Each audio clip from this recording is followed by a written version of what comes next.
Hey YouTubers, back again with a comic review. Today we're looking at Quality Comics. This is a facsimile edition. This is issue 2, or issue 1. And the reason that DC republished this specifically is because this is the debut issue of, three characters, I guess, that are big in the DC universe. Plastic Man is the main star and the reason this got a reprint, but also you have the Human Bomb, who recently is become a legacy character with his sidekick, the Cherry Bomb. If you read Stargirl Lost Children, his sidekick is part of that now, so you got that. You have Phantom Lady,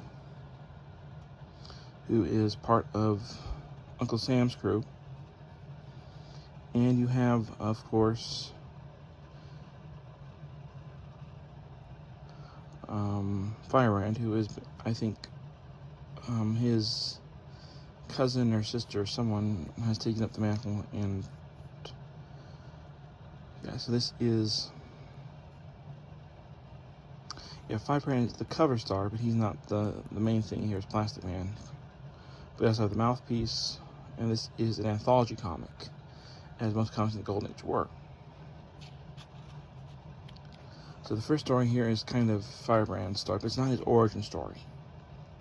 You kind of get the idea that he's been Firebrand for some time. Since it's kind of, just random adventure of, like, this fake protection racket.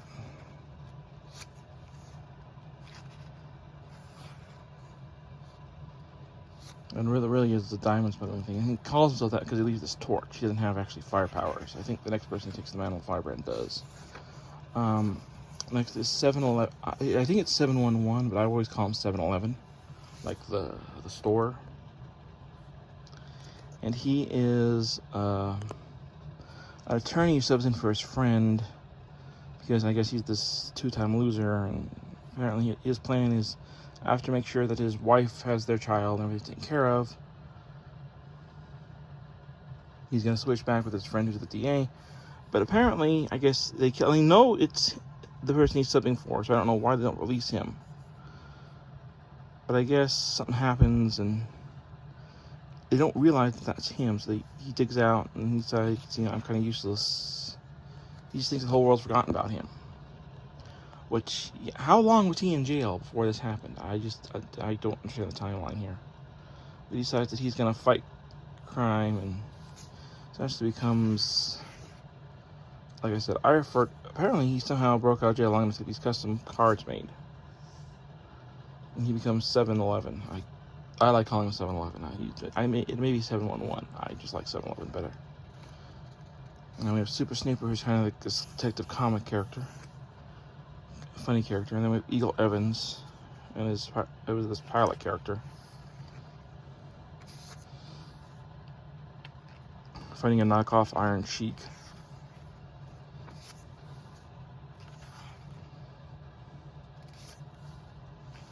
Yeah, not really my favorite story in this thing. Chick Carter, I don't know if that's supposed to be a licensed character, because Nick Carter's adopted son, I think, is named Chick Carter. So I don't know if this was a licensed character they just turned into a superhero and called him the Blade Master or something. This is kind of more of a detective story type deal. And they just kind of basically turn him into a superhero, give him a sword. So yeah, maybe someone will let me know in the comments below if that is actually supposed to be the Chick Carter, the pulp character. So then we have the debut adventure of Plastic Man. This actually is an origin story. In Brave and the Bold, the cartoon series, they actually changed this monk character to Batman. And actually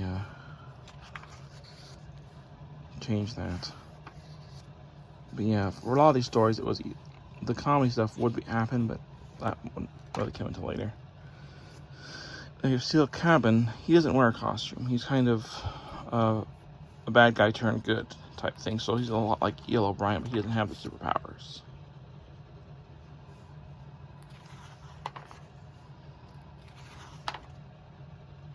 And the Mouthpiece, who is kind of like Daredevil, but he's the heroic DA, but he doesn't have superpowers. So he essentially decides to go out and fight crime on his own and get the evidence he needs.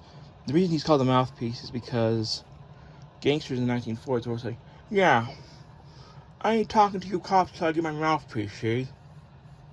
And that's what they'd always call a lawyer, was a mouthpiece. So that's why he calls himself the mouthpiece, but he's on the side of the law. And it's a human trafficking case. And this guy, what he does is he chains them up after he gets the money. And when he thinks there are people coming, he throws them overboard. And he wants to say and get them overboard so he can blackmail them. So he comes up with a new way of getting them, and he smuggles them inside sharks. Then we have Dick Mace, what a name for a detective. This is your text story here. Then we have the Phantom Lady, who I've put in the comments, and she's using a black light device. So I put in the comments, to make her the first Black Lantern in the DC universe when she's incorporated. Think about it. I think the Condor, who's also in Quality Comics, has a black ray gun. So, no telling you where he got that. He just had it. So yeah, black rays and black lights are a thing. So I think maybe her and the Black Condor. I think her thinks she's trying to rescue this scientist who has this special fuel.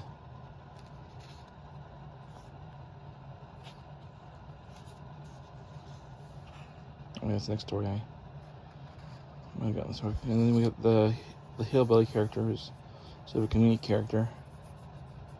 And then we have the human bomb story, which is his origin story. Like I said, he would get a psychic later on. But yeah. Overall, I enjoyed it. I give it a 4 out of 5. Maybe a 5 out of 5. I'll have to look and see if I can find a reprint of the second comic and give my thoughts there. I'd say the 3 standout characters are probably right here. I think later on, Plastic Man would get this. So yeah, I give it a 5 out of 5. And I am going to look in the next issue. I hope you enjoyed my review of Police Comics #1, facsimile edition, and I'll see you next time right here on Bookie749. See you later, Booktube. Until next time, keep your feet on the ground and your nose in a book. Comment, subscribe, hit that bell icon if you're new, and I'll see you later.